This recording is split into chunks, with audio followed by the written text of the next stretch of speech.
Good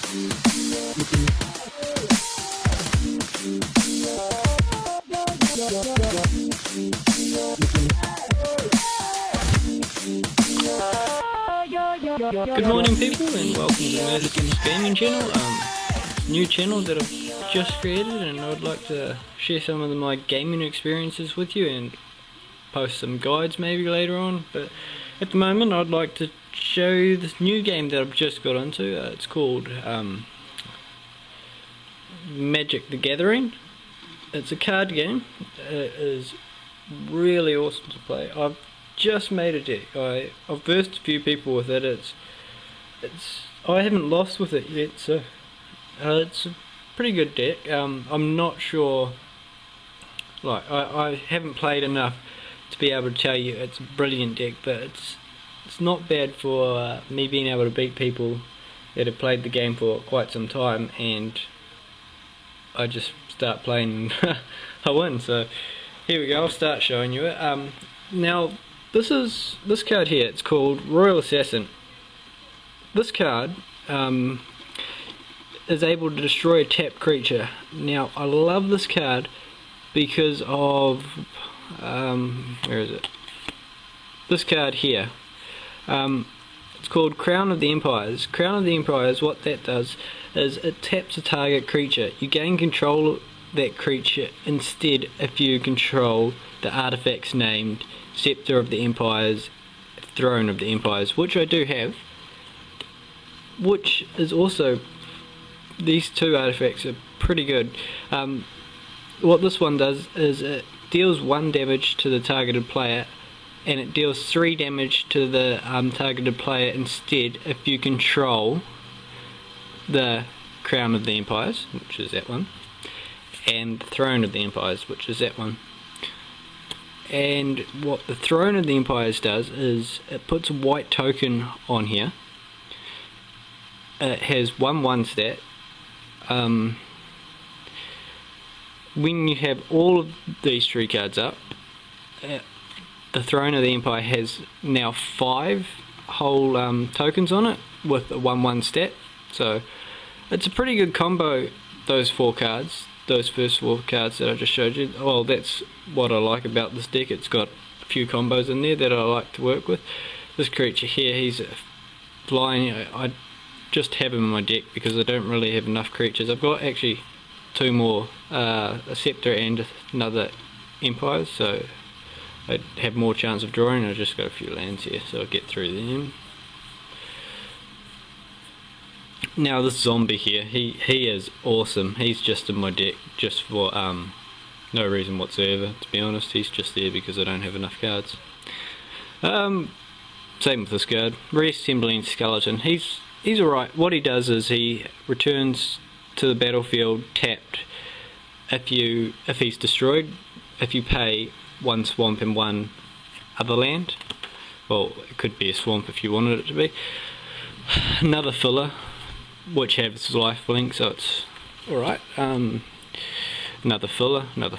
This card here, what this card here does, when Devour Favor enters the battlefield, you lose 1 life, but the enchanted creature gets +3/+1, which is awesome in my books. You could tell me differently, but in my books it's pretty good. Buried Ruin. If you guys don't know what this does, it returns a target artifact from the graveyard to your hands. So say if one of my artifacts from the bottom that I showed you, one of those 3, the Scepter, the Throne, or the Crown, if one of those gets destroyed, I can bring it back with this, which I do like.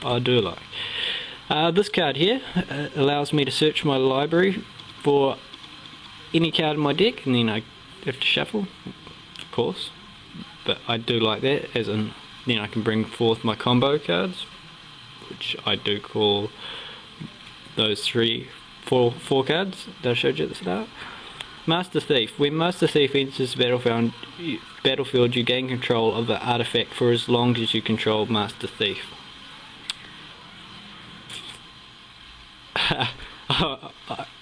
What can I say? I want to target's artifact. man, there's some good artifacts out there, so I do want that creature in my deck. This guy, he's good as in he brings someone back from the graveyard when he's entered in the field, the battlefield. I have a lot of cards like this, well, sort of like this. A lot of CCing cards, I would say, because a WoW player, I like to CC stuff. Otherwise you lose the game, don't you? So turns a creature until the end of the turn into a 1/1 blue frog. This destroys a non-black creature. So I have a lot of cards like that. Destroys a target green or white creature. This card here, he's a good card, like as in, I like his thing, his ability. When RuneScarred Demon enters the battlefield, search your library for a card, put it into your hand, then shuffle your library. What's not to like about that? And he's got a pretty decent attack, and he's got quite a decent life on him as well. Frost Breath, another CCing card. I got 3 of them. Then I've got 2 more of the destroying non-black creatures. 2 reses. Enchant creature or land. When enchanted permanent becomes tapped, destroy it. It's alright. It's not the greatest, but it's alright. Draw 2 cards. Who doesn't want 2 cards? I've got 2 of them. Fuck, I can't, I'm sorry for the language, but I can't say her name. This card here, sorry, I like to play in the game when I'm trying to stall, because what she does is she returns a target creature to the owner's hand. It's pretty handy when you're trying to stall the opponent. At the beginning of your upkeep, put a lore counter on Mind Unbound, which is this card. Draw a card for each lore counter on Mind Unbound. Here, okay, I'll take that one. I want that card. Equipped creature has hexproof and haste. Yep.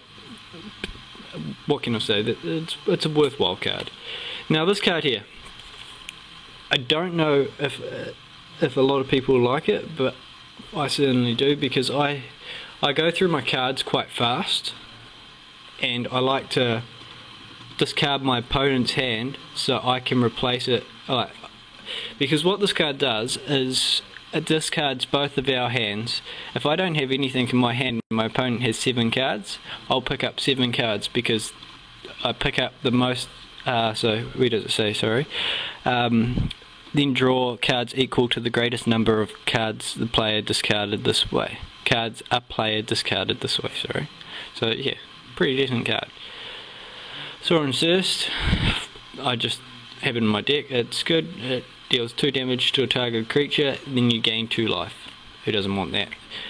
Reassembling Skeletons, I think I showed you them at the start. They just come back if you pay 1 swamp and 1 other sort of land. It can be that. This here I've got, I don't know if it's that great. He seems alright. He costs a bit though, but I haven't got many high attacking creatures, so that's why I have in my deck. These guys here I have for fillers. They're alright. Whenever a source deals damage to the Belltower Sphinx, that source controller puts that many cards from the top of her library into the graveyard, but it does cost 5 to summon it. It's mainly there for a filler zombie, don't want. And Bloodseeker. Bloodseeker, whenever a creature enters the battlefield under your opponent's control, you may have that player lose 1 life. Who doesn't want that? Come on, that's pretty decent. Well, thanks guys for watching. I hope you enjoyed. If you do, please like and subscribe, and I'll try to get some more videos.